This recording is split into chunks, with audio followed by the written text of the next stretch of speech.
Tonight, Hospital Boost.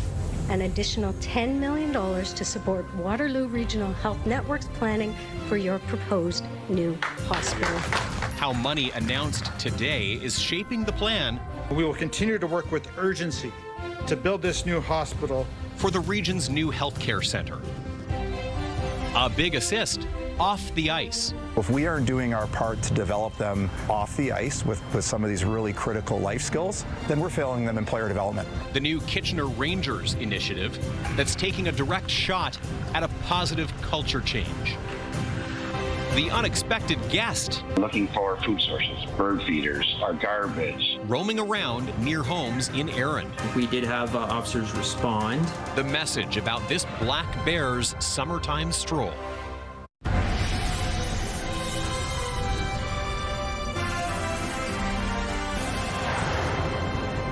Good evening. The big plan to build a new hospital for Waterloo Region is in focus. The health minister was in town today announcing $10 million more for the planning of the project, which today we also learned is at the halfway point now, and so far on schedule.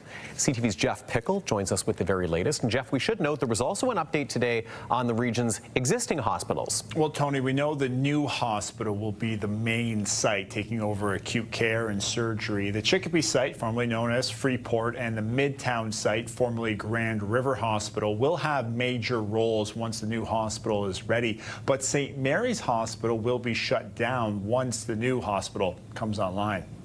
It was just under 1 year ago the site of the new KW Hospital was officially announced. Waterloo's David Johnson Research and Technology Park as the location for our new hospital. On University of Waterloo land at Behringer Road and Hagee Boulevard with a hopeful opening in 2035. But before a shovel goes in the ground, extensive planning must be finalized, and today the Government of Ontario pitching in. Today, I am pleased to announce that our government is continuing to build on our progress, investing an additional $10 million to support Waterloo Regional Health Network's planning for your proposed new hospital. This is in addition to the $5 million already put forward by the province. Hospital leadership say this money is critical. So it goes into the salaries of members of our team. It goes into professionals who do this work on a regular basis. And it goes into some of the reporting that we need to do to develop the plans to move through the next stage of the approval. According to WREN CEO Ron Gagnon, planning is already well underway. We continue at a pretty rapid pace to try and meet our original timelines, and this funding helps us to do that. We are right about, I would say, halfway through the planning project at this point. Part of the planning includes what's next for the current hospital sites. Freeport, now known as Chicopee, will remain focused on continuing care and rehab care. The Midtown site, formerly Grand River, will transition to high-intensity outpatient care and urgent care. But the Queen Street site, formerly St. Mary's, is not in the long-term plans. We will discontinue the use of our Queens Boulevard site. They say at that point it will be up to St. Joseph Health Network, who owns the property, to decide what happens after that. So again, no major changes until the new hospital opens, looking like we're at least 10 years away. But the detailed planning is nearing completion, and then construction can begin. Tony? Okay, lots of work ahead. CTV's Jeff Pickle on the hospital plan update. Thanks for that, Jeff. And time now for a first check on the weather as we head over to Alex Pinto in studio. And quite an update today. I was just telling you off camera. I left the studio at midnight last night. It was so muggy. Went out for a walk around noon today. Almost felt like September. Yeah, night and day. I know we're like, do you feel like fall? Well, kind of, because of what we've been seeing the last several days. That heat, that humidity, yeah, it made it quite hot that we're just not used to that. But no, pretty comfortable conditions out there. Noticed that on my dog walk this morning too. It was a welcome surprise to get a bit of a break from the extreme heat that we saw.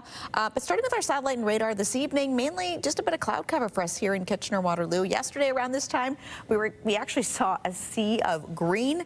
But yeah, conditions like to change a little bit. Mother Nature changing things up a little bit for us today. But mainly some cloud cover as we get into the overnight hours. And then your Friday is going to be looking pretty nice as well. We're We're actually dropping in terms of temperature.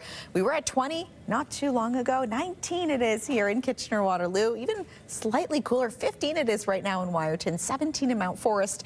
And just to compare the humidity, so with the Humidex, it's feeling more like 23. So not feeling that extreme heat, not feeling that extreme humidity. And like Tony, you said, definitely not feeling like what it was when you were leaving at midnight overnight. Yep, big change. Okay, we'll get the rest of the story from you shortly. Alex, thank you. A crash in Guelph yesterday that was captured on dash cam has led to a driver being charged with impaired driving. The collision happened at the intersection of Speedvale Avenue East and Delhi Street. A white SUV is seen swerving into the right lane and then over a curb and then hitting a pole before the driver tries to reverse and drive away. A witness initially called police about a vehicle that was being driven erratically, and when officers arrived, they say they smelled alcohol on the 32-year-old man inside. He was arrested and has also been charged now with driving without insurance. Police in Woodstock have charged a man with several offenses, including arson, in connection with a recent house fire. Police say a 27-year-old man broke into a house on Tuesday and then set a fire in the basement. Investigators say there's extensive damage to the interior. The man's also been charged with mischief and possession of a weapon. He's in custody waiting for a bail hearing. Hamilton police raided a home this morning as they continue to search for a 17-year-old who's wanted in the shooting death of an innocent bystander. Police confirmed that they searched a home on Mary Street overnight. Officers could be seen in tactical gear as they carried out that search.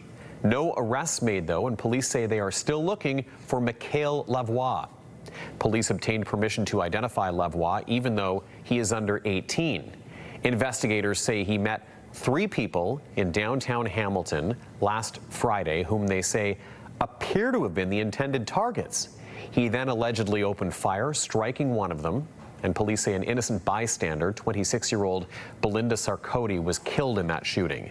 Police are urging Lavoie to get a lawyer and turn himself in. Well, next, a significant donation and a renewed commitment by the Kitchener Rangers. The team has promised $50,000 to the Sexual Assault Support Center of Waterloo Region, money that will be used to help bring training on healthy relationships and consent to younger hockey players. CTV's Krista Simpson joins us now with those details. Krista. Tony, the funding commitment means more young hockey teams can get free training on these important topics. It also comes as the Sexual Assault Support Center of Waterloo Region takes on an expanded role with the OHL to make sure all 20 teams are meeting their league-mandated requirements. This hockey season, the Sexual Assault Support Center of Waterloo Region will be responsible for facilitating training for not only Kitchener Rangers, players and staff, but teams across the league with the OHL Onside program. It's a 2-hour training session that covers ideas around consent, what we call the continuum of harm, all of the different ways that sexual and gender-based violence can manifest in order to recognize those. We're very proud to say that we've had 100% attendance over the past 5 hockey seasons, so not one of our players has missed this. Rangers Chief Operating Officer Joe Birch says it's an important component of preparing their players for wherever the future takes them. If we aren't doing our part to develop them off the ice with some of these really critical life skills, then we're failing them in player development. And as an organization, we just don't want to see that happen with any of our players. And going forward, the Sexual Assault Support Center of Waterloo Region is taking on an expanded role with the OHL, facilitating the trainings for all 20 of its teams, something that will ensure the program is consistently provided compared to the past practice of each team being responsible to make sure it happened locally. There was kind of a lot of misunderstandings that could arise from that. If this is kind of centralized, we have a way to kind of keep track of how it's going on our end, and then also in communication with the OHL to ensure that things, are working on their end. Then it makes sure that nothing kind of slips through the cracks. The OHL covers the cost of training its players. The Rangers are also committing $50,000 to help fund training for younger hockey players in Waterloo Region. our Leading by Example youth program, which is training that we provide to youth teams within the region from the kind of ages of 11 to 14. This grant means that we can provide that training for free. Covering topics like healthy relationships, authentic consent, and addressing harmful stereotypes, and creating a culture where it's a subject open for discussion. Getting the team involved, having that whole conversation, making sure people don't feel singled out about not knowing these things, and instead can feel like this is a welcoming environment where I can ask questions and I can get to know things. And it reflects on me, it reflects on my teammates, it reflects on all of us, and then we can kind of hold each other accountable. Something that's also a goal for the Rangers. It's important for us to be leaders and role models in such an important space. For coaches interested in learning more about the trainings available for younger hockey players, they can contact the Sexual Assault Support Centre of Waterloo Region. Tony. Krista Simpson outside the Odd in Kitchener. Krista, thank you for that. Ottawa's massive boost in military spending won't be enough to stave off a recession this year. That's according to a new analysis by Oxford Economics, a global think tank. CTV's Judy Trin reports on the growing impact of the trade war. From boosting the pay of soldiers to buying new equipment, the Canadian government will spend $9 billion more this fiscal year on the military, boosting the bottom line of companies like Hepburn Engineering that makes refueling equipment for Canada's Navy. The defense area is going to be more robust for the next several years because that's where the demand's going to be, where we have a world that's a lot more dangerous. With that spending, Canada will finally meet the 2% NATO target, but growth in the defense industry may not be enough to protect the country from recession.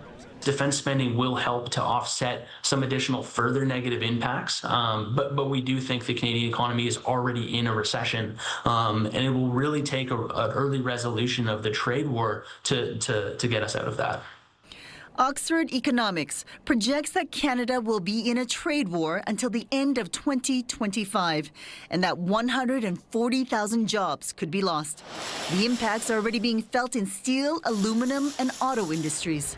The direct hit from the trade war will soon begin to broaden to other sectors of the economy and lead to a much broader, more widespread downturn. Meanwhile, Hepburn is expanding. It has 100 employees and is hiring more as it competes for new military contracts. We expect this will continue, but we have to wait. The business has to come our way, and then we make sure we're big enough to be able to handle it. And so we've added a number of employees this year, and if things keep growing, we'll add more. Economists are now focused on August 1st. That's the deadline for a new trade deal between Canada and the U.S. Earlier this week, Prime Minister Mark Carney said it's unlikely Canada will emerge from those negotiations without being hit with some form of tariff. Judy Trin, CTV News, Ottawa. In Halifax, a brand new first-of-its-kind marine container examination facility is open now at one of the busiest ports in North America. CTV's Paul Hollingsworth now with more on the security features at this state-of-the-art building. This massive container examination facility is designed to assist Canada Border Services Agency officers in their ongoing efforts to crack down on illegal activity at the Port of Halifax. To combat things like fentanyl coming into our country as well as being exported out of our country, stolen vehicles. Electronic scanners and examination stations will closely monitor high-risk shipping containers. Over the past 15 months in Halifax, 189 stolen vehicles and more than $200 million worth of narcotics and other types of illegal drugs were seized. We're talking thousands of kilograms. We're not talking street-level arrests where it's a gram or two.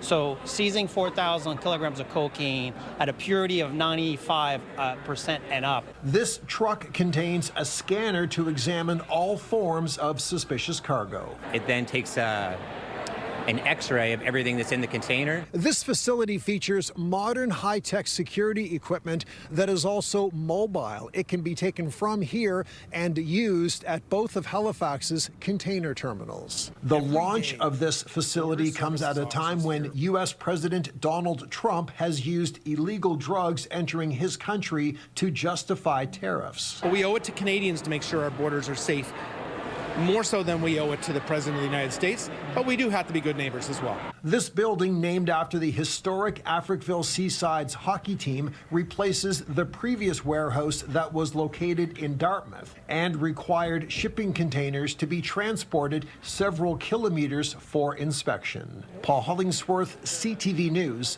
Halifax. Well, the recent extreme heat doesn't just pose life-threatening conditions outside, but inside too. And researchers at the University of Waterloo are developing ways to identify households that are most at risk. Let's go to CTV's Spencer Turcotte now for that story. And Spencer, a bit of relief, as we were mentioning, from the heat out there today, but those high temperatures are expected to rebound. And those stretches are what researchers are concerned with. No laws exist in Canada for cooling buildings or rental units, so they've come up with a warning system for alerting vulnerable populations who may not be aware their home has gotten too hot. You're basically seeing a threshold, right? You're looking at 10 years worth of data which shows homes across North America that have simply gotten far too hot. The threshold that we used was 26 degrees Celsius. So when your home is at that temperature for a prolonged period of time, that can be dangerous to your health. Researchers from the University of Waterloo noticed a gap when it comes to how public health agencies address extreme heat. Most work focuses on outdoor temperatures. Unfortunately, that lacks insight on what's actually happened inside homes across Canada. The team said during heat waves, a building, home, or rental unit with no AC continues to accumulate the heat due to the insulation that keeps us warm in the winter. And prevents that heat from leaving the house during night. So they're building a system using data from smart thermostats and artificial intelligence that can help protect people from life-threatening conditions. It could be smart thermostats. I'm trying to build a system that can predict and map the climate-related health risks that we're dealing with. How many people are going to be calling the ambulance? How many people are going to the emergency department because of the heat? Then a dashboard like this can pinpoint a pattern of heat-related problems in particular neighborhoods, like with older populations. As people get older, they also lose the ability to sense the temperature changes in their houses. The purpose of our project is to develop tools that we can notify people whenever these extreme events are happening and when their houses are getting too hot. With not every building, home, or unit equipped with a thermostat, people at risk may not know they need to get out of that hot spot and seek relief, something municipalities and governments can help with. The idea is if we can get this information out to them before they need to plan their budgets or allocate resources, they can use this information to make sure that everyone in the city is equally safe during these heat waves. In the long term, the team hopes this data leads to subsidies for smart thermostats and investments in green infrastructure to help reduce these heat risks. Tony. Okay, CTV's Spencer Turcotte reporting. Spencer, thank you for that. And we would like you to stay connected with our newsroom by signing up for the CTV Kitchener newsletter. Every morning, an email will hit your inbox with a look at the top stories, the latest forecast, some must-see videos as well. Just head over to our website to get on the list for this. Sign up at ctvnewskitchener.ca. It's the kind of visit that usually gets people talking, this time in the town of Erin. Coming up, CTV's Alexandra Hollick has more on the summertime stroll through some local backyards by a black bear. Well, finally, enjoying a bit of relief from that extreme heat we experienced. That sun expected to make an appearance. I'll also have an early look at your weekend forecast coming up. Download the CTV News app and stay on top of local stories as they unfold. We go to a dramatic scene unfolding. Customize your feed and watch live wherever you are. CTVKitchener.ca, your home for news. When you see it happen, send it to CTV News. Text 10400. From your screen to ours. Text 10400.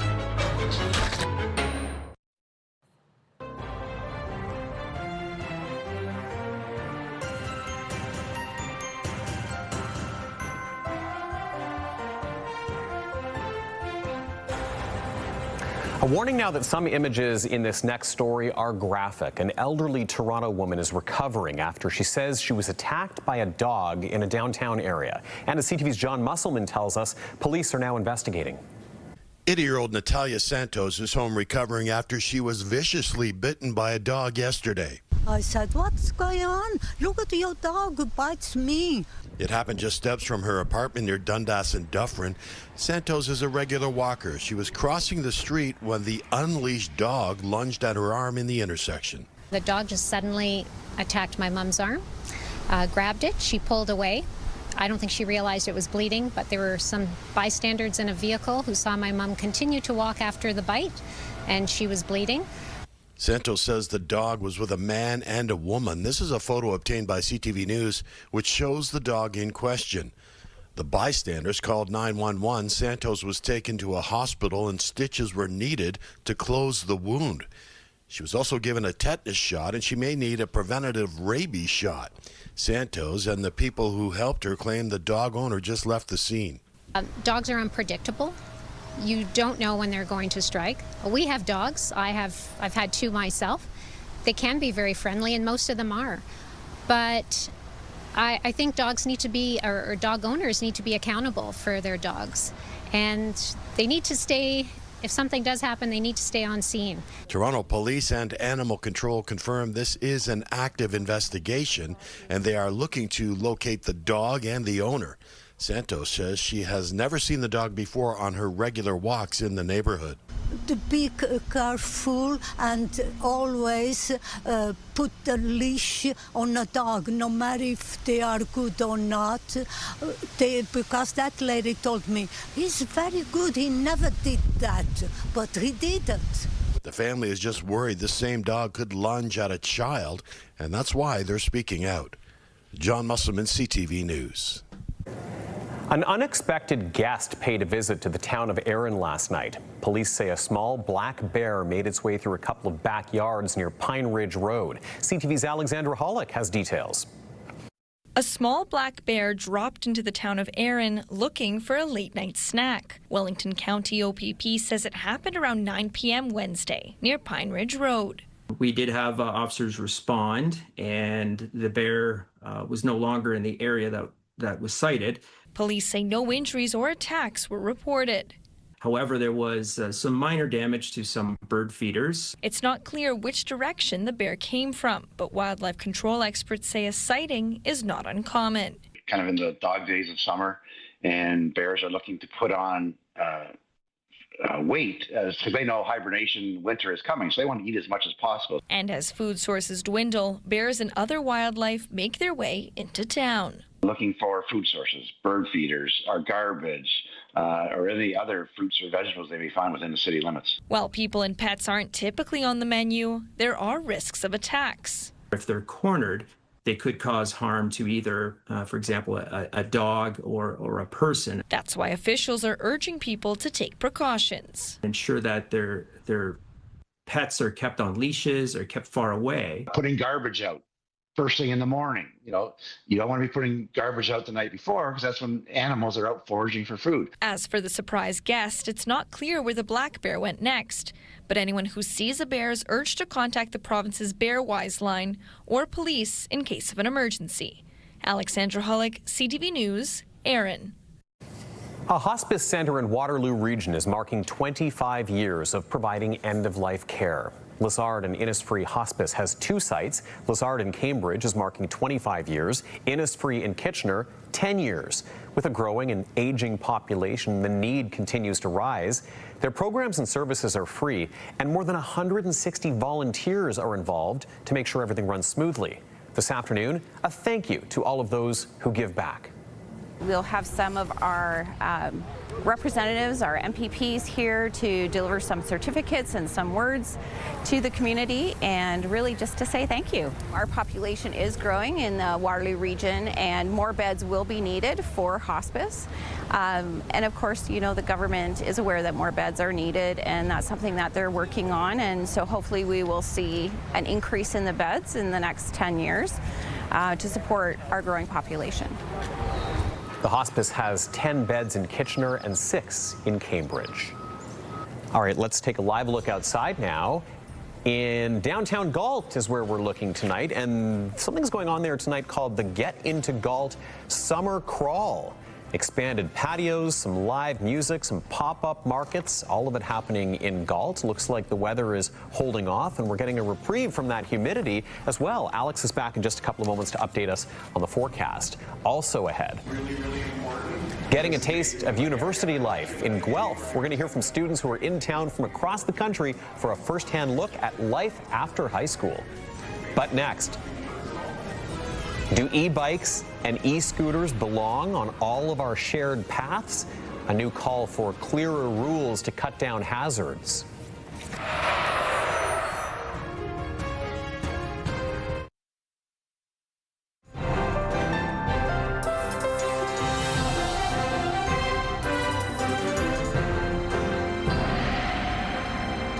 Well, Alex is here now with our full forecast, and we knew that this was coming, this cool down. I don't think we all expected how fresh it was going to feel when it actually got here today, though, because that was a welcome surprise after that pretty much week-long spell of intense heat. I'm sure many of us were over that extreme heat, that extreme humidity.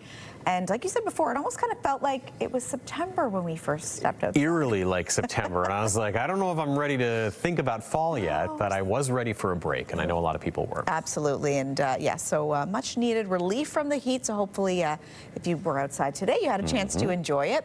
And even this evening, too, we might be seeing a bit of cloud cover as we take a live look from Cambridge this evening. But, yeah, hopefully that rain, depending where you are, holds off. But those clouds are expected to stick around with us. But, yes, it is a lot cooler, a lot more comfortable. That humidex really isn't playing a major part today. So I know earlier before the full forecast here, we saw some people enjoying the patio. So it might be nice to just get outside, especially when you want to go for a bike ride or a walk. It's definitely more enjoyable. So yes, that cloud cover, though, sticking with us as we get into your evening hours. If you are a little bit further north or even towards the Sarnia area, you could see a little bit of scattered showers throughout the evening into the overnight. Potentially heavy at times as well, but getting into Friday, I think this is what many people are going to look forward to. Sunshine, pretty nice warm day. Again, that humidity not expected to be like what we saw over the last several days, and mainly clear conditions. Doesn't look like there's going to be a cloud in sight until about Friday evening or so, just a little bit north of Mount Forest there.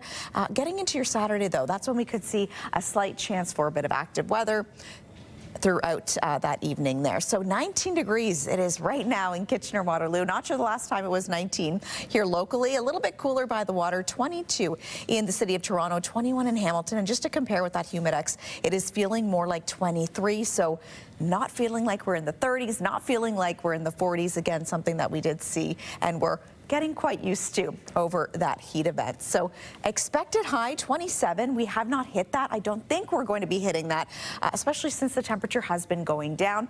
We hit about a high of 24 this afternoon. So close to normal for this time of year. Record high 35. That was in 2012.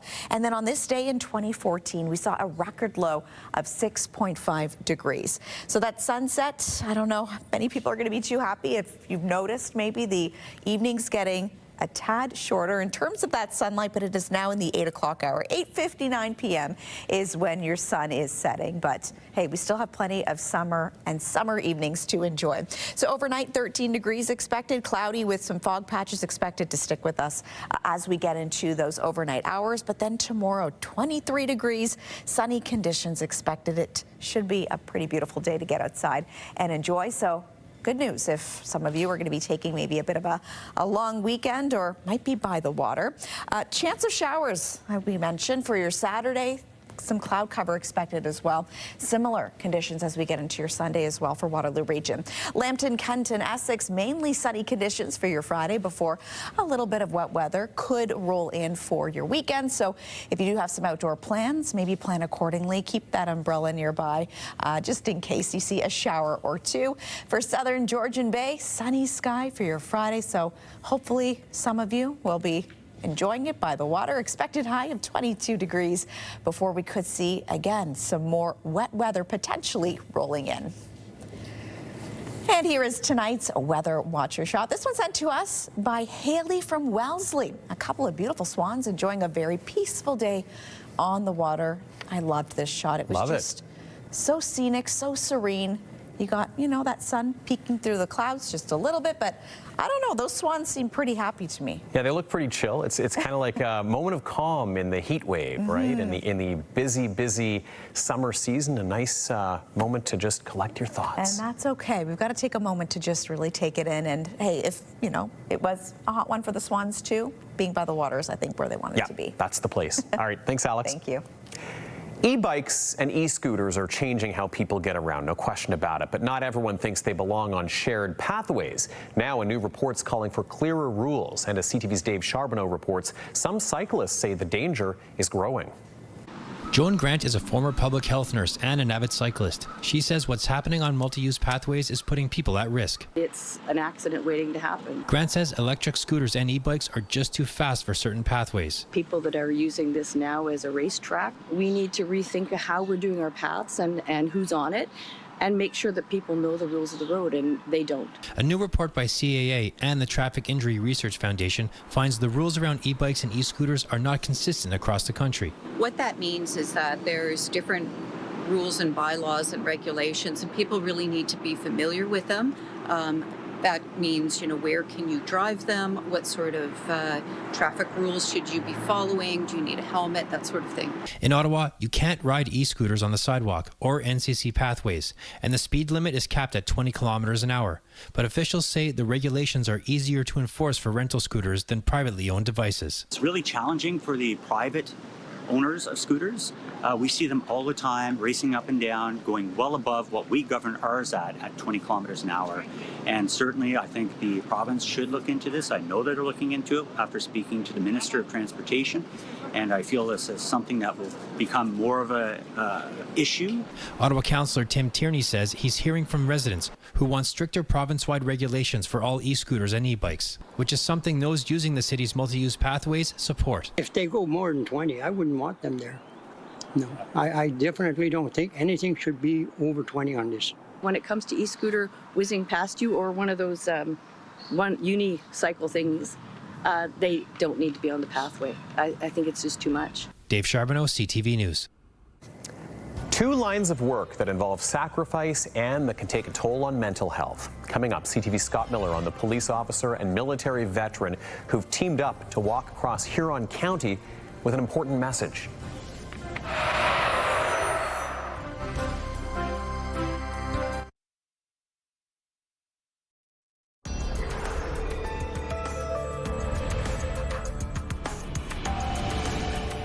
On Monday, more than 53,000 unionized Canada Post workers will begin voting on what the Crown Corporation says is its final contract offer.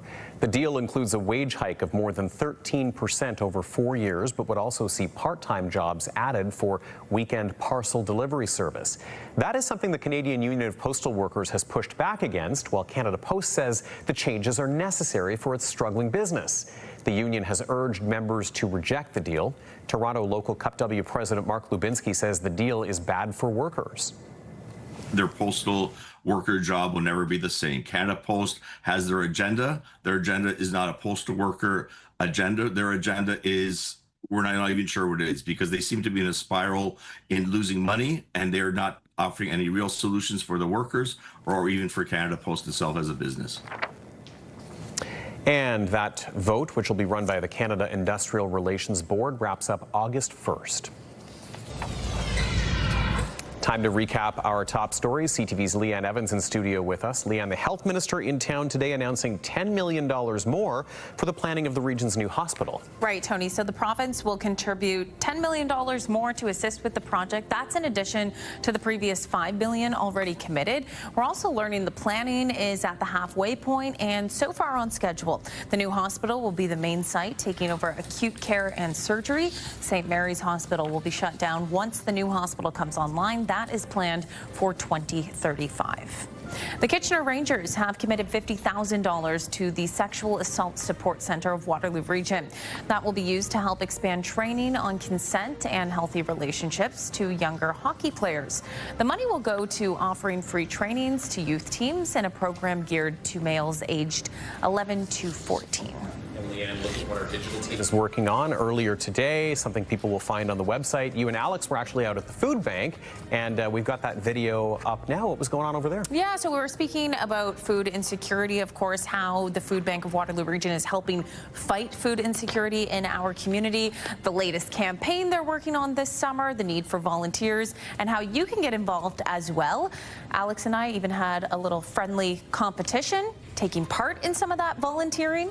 So you can watch that full video on our website, scan the QR code, download the CTV News app, or as always, CTV News Kitchener.ca. Tony, great to get out in the community today and have a little fun with it too. Yeah, I knew it was a busy day for you guys, and now we're going to see how that all came together and a good cause behind it too. Exactly. Okay. Thanks, Leanne. Thank you.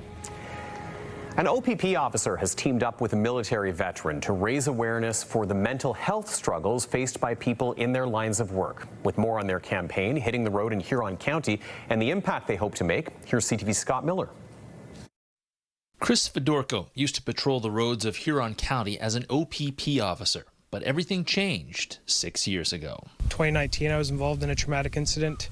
I took some time off work, went back, and 2 years ago, I was finally diagnosed with post-traumatic stress disorder, and I've been off work since, and I struggle with PTSD every day. Fedorko has found a confidant and friend in Mark Morse. The 16-year military veteran from Goderich helps veterans and first responders around the world through grassroots online support groups. It's a matter of, at the grassroots level, we're working with each other to keep each other alive.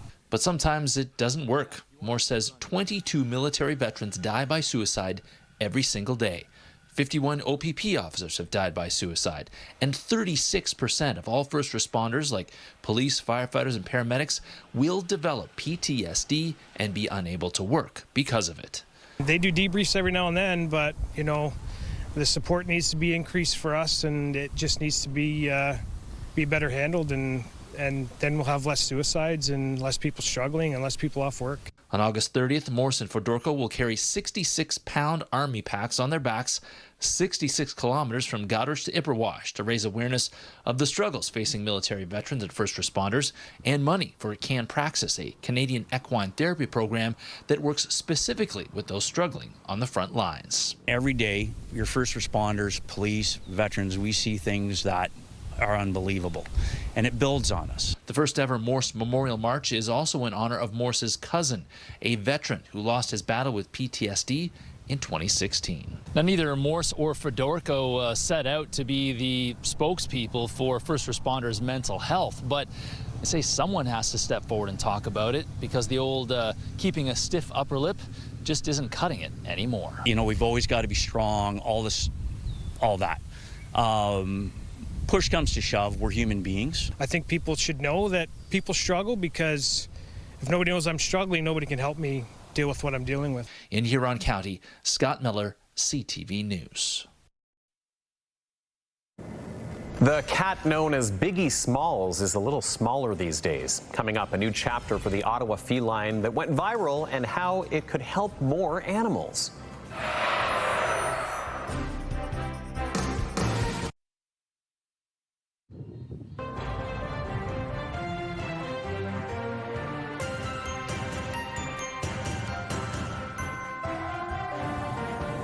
An Ottawa cat famous on social media because it once weighed 43 pounds has slimmed down. Its weight loss journey is now inspiring a fat cat rescue and sanctuary in Eastern Ontario. CTV's Peter Sperling has this update on the cat known as Biggie Smalls. Biggie Smalls came by his first name, honestly. He was 4 times the size of the average cat. A year and a half ago, Biggie captured the world's attention. You can do it. Weighing in at 43 pounds. Look at you. And while he is still big, his last name no longer seems so quite ironic. He weighs just over 26 now, and he's lost 16 pounds since he's came into care. Christine Sagan rescued Biggie Smalls, helping him to lose weight. So I was initially fostering him, and he could not walk out the bathroom door. He could not walk barely to his litter box. All of his food and things had to be brought to him. With a goal of shedding even more, he already feels better. He is so confident, so bright, and he's just a lot of fun. And that weight loss journey, inspiring. We're in the Big House Sanctuary and Rehab. It's our garage converted into a sanctuary space for overweight cats. Launching a not-for-profit animal rescue for overweight cats. When we got Biggie, we got so many shelters that reached out saying, do you know any rescues or places that we can send these severely, like extremely overweight cats? And there was nothing in the world I could find. And then I thought, why not try to create something like this? So she created this with a goal of giving cats an extra life. There's Kilo. He's 27 pounds, here only a week so far. 14-year-old Maple, now just under 20 pounds. And Cookie, who is ready for adoption. Each of these felines has his or her own story as to how they got to be plus-sized, but now they're on a path to a healthier cat lifestyle. We meet all their medical needs, what medications, surgeries, things they need, and then they're ready for adoption, and those barriers are dropped. So people are more open to taking on one of these cats. There are 5 cats here now, with more on the way, all getting a second chance, thanks to Biggie Smalls. For us, giving other cats that chance just makes my heart super happy. Peter Sperling, CTV News. Let's check in with Omar in the National Newsroom to find out what's coming up at 11. Tonight, a warning about bacteria from the beach. I didn't even go under the water and I still ended up getting sick. What's behind a wave of closures and why hot weather is the perfect breeding ground for unsafe waters. We'll have that story and more later on CTV National News. A cooler and cloudy evening. I'll let you know when the sun could appear tomorrow morning in Wake Up Weather. Stick around right here on CTV at 7 o'clock. It's E-Talk before The Big Bang Theory. Then at 8, Transplant before Good Cop, Bad Cop. Then at 10, back-to-back The Big Bang Theory. Tony Skip. It's Jeff, KP, and Backstage Ben in the morning. 3 awesome people that want to start your day or finish your overnight shift. You'll laugh, you'll text, you'll call, you'll scratch your head, and maybe even beat Backstage Ben. Weekday mornings from 5:30 to 10. Listen live on the iHeartRadio app or at 105.3 Virgin Radio.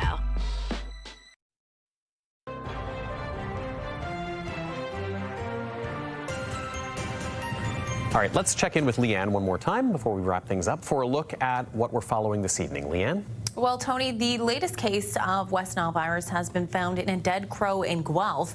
Wellington, Dufferin Guelph Public Health say no human cases of the illness have been reported. The virus is primarily spread by mosquitoes. The Public Health Unit now sharing some prevention and protection tips. We'll bring you more on that at 11:30. Tony. Okay, Leanne, thank you so much. And Alex, our Friday wake-up weather brings us some continued relief, I think. Yes, continued relief, but it's going to be a beautiful day. And I know a few of us are actually going to be off tomorrow, so I'm not complaining about enjoying a nice early morning, maybe go for a walk. Look at that sunshine. 6 a.m. 14, so pretty comfortable, a bit cooler to start the day, but sunny conditions right throughout. Even by 10, we're going to be hitting 21, but again, with that humidex and no more heat warning in place, it's going to feel a lot more seasonal, which is great. So a nice morning, yes, to maybe walk the dog, go for a bike ride. We said it a few times, maybe you're lucky enough to get a nice long weekend and get to enjoy your Friday. Are you off tomorrow? I am. Oh, there you go. Surprise. Great minds. Finally for us tonight, a group of high school students are experiencing university life firsthand this summer. Yeah, 60 kids from across the country are at the University of Guelph participating in lectures and even living in dorms, preparing them for the next step in their educational journeys. CTV's Colton Weens with that story. Yeah, he tried to bring you into it, and I think it's such a different concept than what we usually learn in school. How university professors teach has been one major concept these grade 11 and 10 students have been getting used to as they experience what it's like to be a University of Guelph Griffin. I absolutely have adored it. I love it. Like every aspect is something new and fun. Specifically, I love how it's kind of actually you get like a university level kind of teaching. 60 high school students from across the country are participating in the SHAD Canada program, where students spend a month living at a post-secondary school and learn like a university student. So it's STEM plus the arts and entrepreneurship learning environment. And so they get exposure to all the different lectures and workshops, and it's sort of a mini university experience for them. They're living on campus, they're here for 4 consecutive weeks, they're on a dining plan. This is the first time Guelph has partnered with SHAD Canada, giving students a look at diverse offerings like the Veterinary College and the Bachelor of One Health program. Just a chance to showcase how many ways you can study that at the University of Guelph. We just had a lecture on classical literature, which is none of us expected, but it was one of the most fun ones that everyone agreed we had so far. Beyond the academics, it is also the first time that these students get to live in a dorm and to experience a university cafeteria, saying while they do miss their parents, they're very excited about this opportunity. It's definitely more positive than negative, especially because it's my first time. So I had to go on a plane by myself, I have to live by myself, I have to take care of myself, and aside from just feeling a bit homesick, I gained lots of new experiences that will definitely be useful for me in university. The rooms are spacious. The heat though, yeah, we have no AC in our building, which does get hot in this weather, but overall it's been really great. And the food isn't half bad either. It's honestly better than I expected. I have to say lunch is the best with the different variety of foods. The 4 weeks finished with the students doing a formal pitch to judges, and despite having to return to high school in the fall, they're excited for what the future holds. Colton Weens, CTV News, Guelph. That's so cool. It's also kind of aging me a bit because I did a version of this. Do you want to hear the story? It's really quick. So my friend and I, we were 18, begged my mom to borrow the car. It was the first time I was allowed to take it to drive across several counties, 3 hours, to go for an orientation day at the college that I was accepted to and interested in going to. And yeah, no cell phones, of course, right? Like maps out in front of us, and then got there and had that kind of experience like they did. And it's a really, really cool way to figure out, what the next chapter in your life might look like. Dip your toes in the water, so to speak. Yeah, and even just getting an opportunity, even before getting accepted anywhere or applying somewhere, just to be like, hey, let's go check out campus. Let's see if, you like the dorms. We're talking about the food. Kind of make sure the cat food is good. That is important. Ours was. Right? That's key. Yep. Chicken Caesar pitas. Oh my God. Almost every day in college. I do, yeah. Anyway, we're getting hungry. We're talking about food again, so we're going to let you go. And thank you for joining us tonight.